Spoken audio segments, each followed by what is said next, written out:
ఆయన వెనకాల ఈయన ఉన్నాడని, ఈయన వెనకాల ఆయన ఉన్నాడని నేను ఒక మాట చెప్పదలుచుకున్నాను. అంత చెత్తగాళ్ళ వెనకాల నేనెందుకు ఉంటానయా? నేను నాయకుడిని ఉంటే ముందుంటా, మా వాళ్ళకు తోడుకుంటా. వాళ్ళ కుటుంబాలు వాళ్ళు కత్తులతో పొడుచుకొని హరీష్ రావు, సంతోష్ రావు వెనకాల రేవంత్ రెడ్డి ఉన్నాడు అని ఒకరంటే, లేదు కల్వకుంట్ల కవిత గారు వెనకాల రేవంత్ రెడ్డి ఉన్నాడని.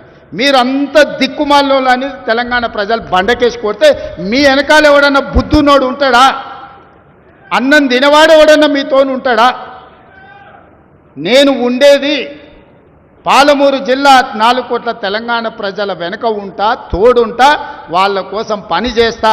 నాకంత సమయం లేదు ఇంత పనికిమాలతో కలిసి, లేకపోతే మీకు మీరే పంపకాలలో వచ్చిన పంచాయతీలు మీరే పొడుచుకుంటారు. మేము చూస్తే చాలు.